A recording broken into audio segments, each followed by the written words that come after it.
I need to tell you something, and I need you to really hear me.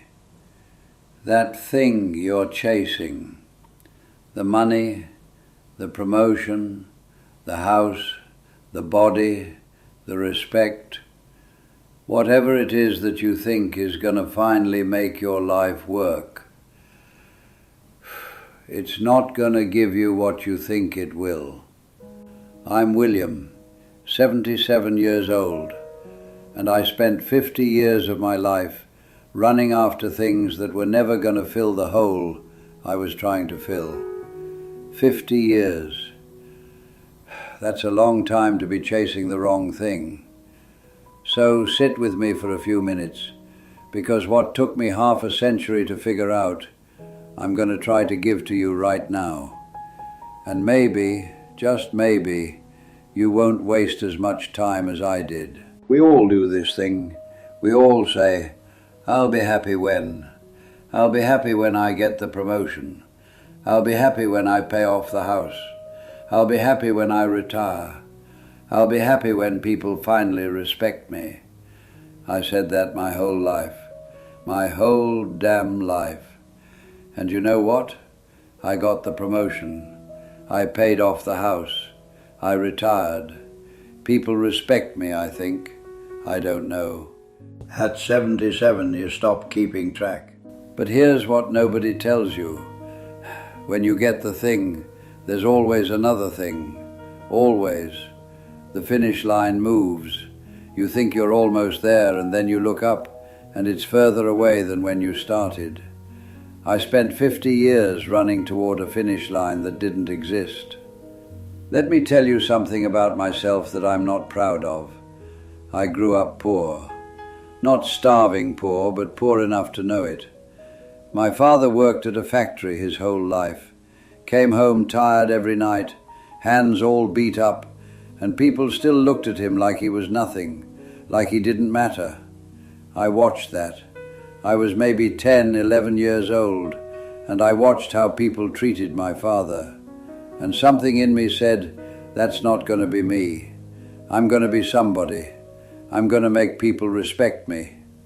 So that's what I did. I worked. Lord, I worked. 60, 70 hours a week sometimes. Missed my kids growing up. Missed dinners. Missed baseball games. Missed everything. But I was building something. I was becoming somebody. By 52, I was a vice president. Corner office. People called me sir. My name was on the door. And you know what I felt? Nothing. I mean, not nothing. I felt, I don't know how to describe it. Empty, I guess. Like I climbed all the way up this mountain, and when I got to the top, there was nothing there. Just another mountain. I remember sitting in that corner office, door closed, looking out the window thinking, this is it? This is what I gave up everything for? Took me another 20 years to understand what happened. 20 years. I'm a slow learner, I guess. Here's what I finally figured out. I wasn't chasing money. I wasn't chasing titles. I wasn't even chasing respect. Not really. I was chasing a feeling. I wanted to feel like I was enough, like I mattered, like I was worthy of being here. That's what I was really after. And I thought if I just achieved enough, if I just climbed high enough, I'd finally feel it. But you can't get that feeling from a job title. You can't get it from a paycheck. You can't get it from people calling you sir. That feeling, the feeling of being enough, I could have given that to myself the whole time. I didn't need anyone's permission. I didn't need to earn it. I just needed to decide. Decide that I was worthy, that I mattered, that I was enough, exactly as I was. I could have done that at 25. I did it at 73. That's 48 years I wasted trying to earn something that was already mine. Same thing happened with my marriage. Different story, same mistake. I thought if I provided enough, if I gave my wife the house, the cars, the nice things, she'd be happy. We'd be happy. That was my job, right? Provide. So I provided. I provided the hell out of that marriage. But you know what my wife actually wanted? She wanted me. Present, listening, there. And I wasn't. I was at work, or thinking about work, or too tired from work to be any kind of company. We almost split up when I was about 48, and it wasn't because I wasn't successful. It was because I was gone. Even when I was home, I was gone. She told me once, I remember this clear as anything, she said, "William, I don't need the money. I need you. I need you to look at me. I need you to hear me. I need you to be here." And I didn't understand. I thought I was being here. I was paying the bills, wasn't I? I was keeping a roof over our heads. Took me a long time to understand the difference between providing for someone and being present with someone. They're not the same thing, not even close. I'm 77 now. Most of my friends are around my age, some older, some younger. A few of them are gone already, and I've noticed something interesting. The ones who are miserable, they're still chasing, still comparing, still keeping score. I got a friend, he's 84 years old, and he's still mad that his neighbor has a nicer car. 84, still looking over the fence, still measuring himself against other people, and he's miserable, absolutely miserable. I got another friend, she's 79, and all she talks about is what she doesn't have. Her knees hurt. Her kids don't call enough. Her pension isn't big enough. Everything is a complaint. Everything is a problem. She's been unhappy as long as I've known her, and she's going to be unhappy until the day she dies, because she's still waiting for something outside of her to change so she can finally be okay. But then I got other friends, and these people, I don't know what it is exactly, but they got something, a lightness, a peace. They're not trying to prove anything to anyone. They're not keeping score. They're just here, present, curious about things, enjoying what's in front of them. My friend Earl, he's 86, and this man is the happiest person I know. He doesn't have much, little apartment, fixed income, health isn't great, but he wakes up every morning grateful. He's always learning something new, reading something, asking questions about things. He told me once, he said, "William, I spent 60 years trying to be somebody. Now I'm just trying to be here, and it's so much better." That's the difference. It's not money, it's not health, it's not even family, though that helps. It's whether you've made peace with yourself, whether you've stopped chasing and started being. You want to know what real freedom feels like? I'll tell you what it feels like. It's not having a bunch of money. I got friends with money who are trapped in their own heads, worried about everything, can't enjoy anything. Real freedom is when the things that used to bother you don't bother you anymore. When someone says something nasty and it rolls off you like water. When you're not walking around needing everyone to like you. When you can look in the mirror, see a 77-year-old man looking back at you and say, "Yeah, that's me, and I'm okay with that." Real freedom is not needing anything outside of you to be okay inside of you.